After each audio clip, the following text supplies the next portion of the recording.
जो गंगा जलो आनी चढ़ाई, जो गंगा जलो आने चढ़ाए, सो सायुज्य मुक्ति नर पाए, सो सायुज्य मुक्ति नर पाए। जो गंगा जलो आने चढ़ाई, जो गंगा जल आने चढ़ाए, सो सायुज्य मुक्ति नर पाए, सो सायुज्य मुक्ति नर पाए। जे रामेश्वर दर्शन करहि, जे रामेश्वर दर्शन करहि, ते तनु तजी मम लोक सिधरहि, ते तनु तजी मम लोक सिधरहि। शरीर छोड़कर सीधा मेरे लोक में आएगा जो रामेश्वर के दर्शन करे, और जो उस पिंडी पर गंगा जल चढ़ा देगा सो सायुज्य मुक्ति नर पाए। सायुज्य मुक्ति उसको प्राप्त होगी, यानी मेरा ही स्वरूप बन जाए। जब श्री राम ने उस लिंग की स्थापना की, चारों धाम में हमारा त्रेता युग का धाम है ये रामेश्वरम।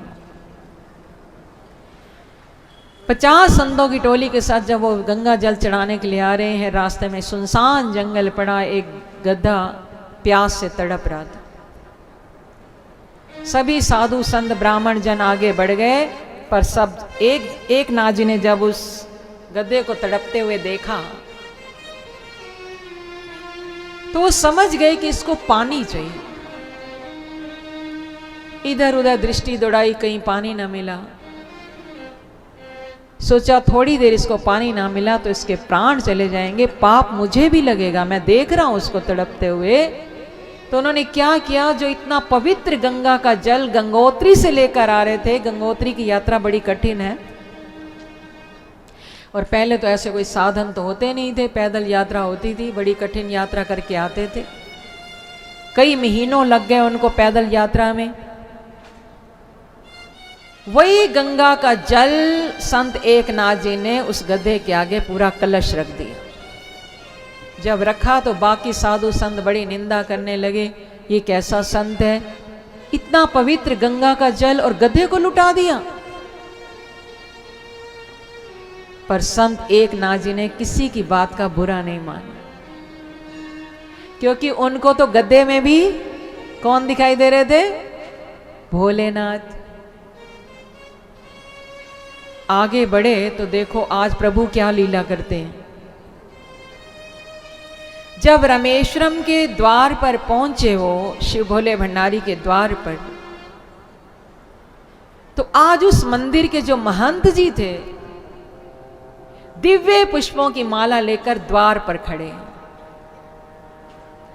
और जब वो 50 संतों की टोली आई तो उस महंत जी ने सबसे पूछा, कृपा करके मुझे ये बता दीजिए आप में से संत एकनाथ कौन है। लोगों ने कहा उस संत की बात करते हो जिनको कोई समझ ही नहीं, ज्ञान ही नहीं, कोई बुद्धि नहीं उनके पास। तो उस महंत जी के नेत्र सजल हो गए, अपने कानों में उंगली डाल। ऐसे महान संत की निंदा, ऐसी महान विभूति की निंदा सुनने से पहले मेरे प्राण क्यों ना छूट गए। हे विधाता, ये आज मैं क्या सुन रहा हूं। तो लोगों ने सोचा हम तो पहली बार मंदिर में आए, आप उस संत की इतनी महिमा कैसे गा रहे हैं महंत जी। तो महंत जी रोकर बोले, आपने उनका संग किया और उनको पहचाना नहीं।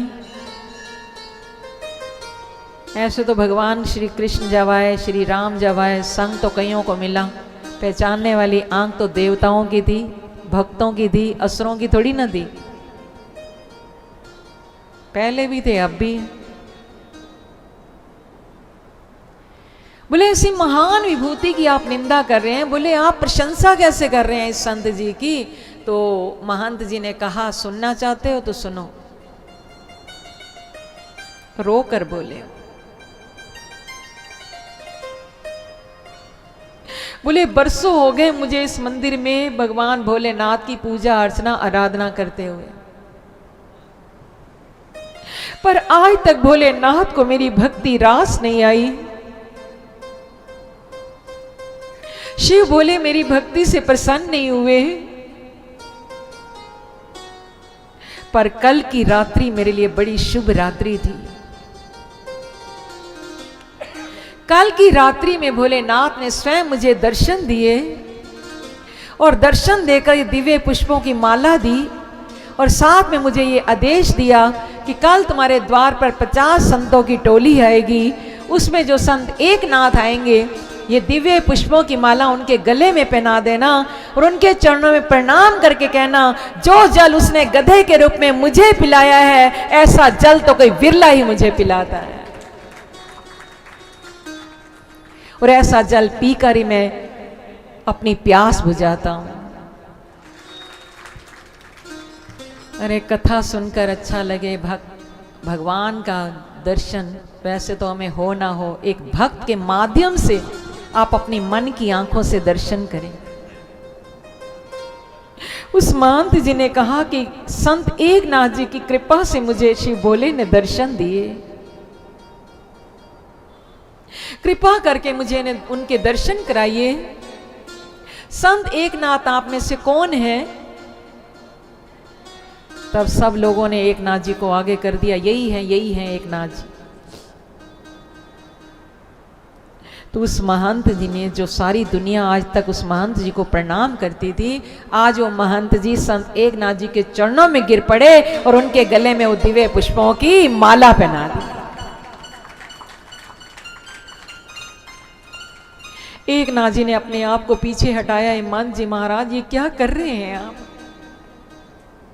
आप सुन नहीं रहे लोग मेरे बारे में क्या क्या कह रहे हैं?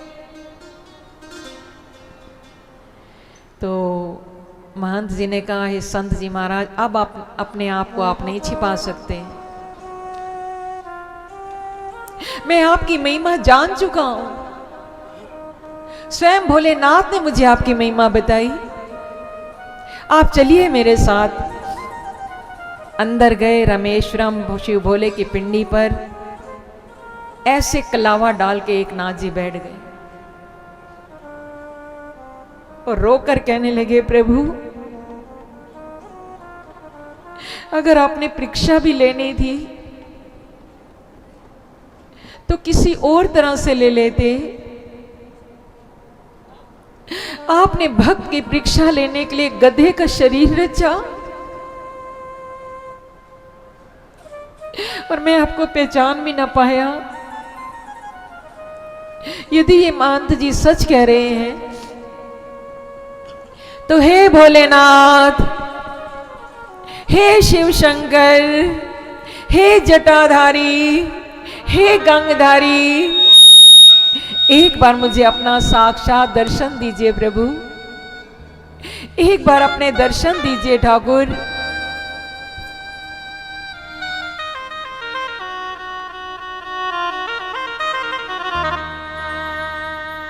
जैसे एकनाथ जी ने करुण भाव से पुकारा,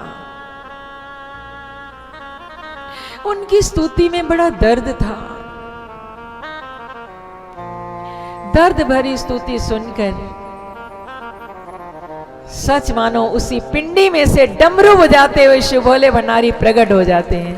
बोले डमरू वाले की, जटाधारी की, गंगधारी की, शंकर भगवान की जय।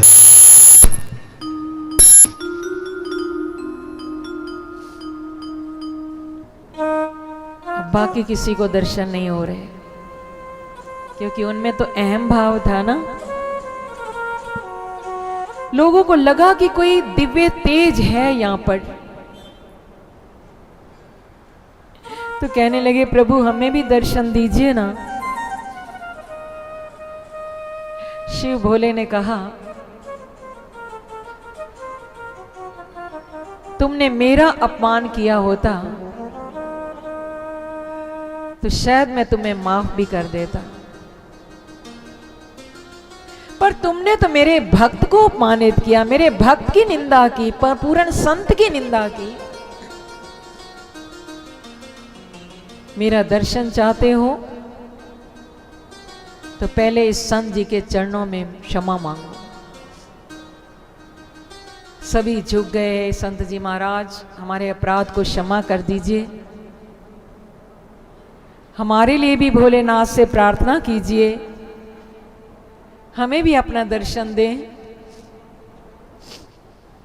शिव भोले ने कहा, संत जी ने कहा, हे शिव शंकर, हे जटाधारी, ये सब मेरे साथी हैं। आप तो भोले भंडारी हैं, सबके अपराधों को क्षमा करने वाले हैं प्रभु। इनके भी अपराध क्षमा करके इन्हें दर्शन दीजिए प्रभु। हे देवों के देव महादेव, हे भोले भंडारी, हे जटाधारी, बार बार फिर स्तुति की संत एकनाथ जी ने। इन सबको अपना दर्शन दिखाइए। तो संत जी की बात रखकर शिव भोले भंडारी सबके सामने प्रकट हो जाते हैं। बोला डमरू वाले की, जटाधारी की, गंगधारी की, शंकर भगवान की जय।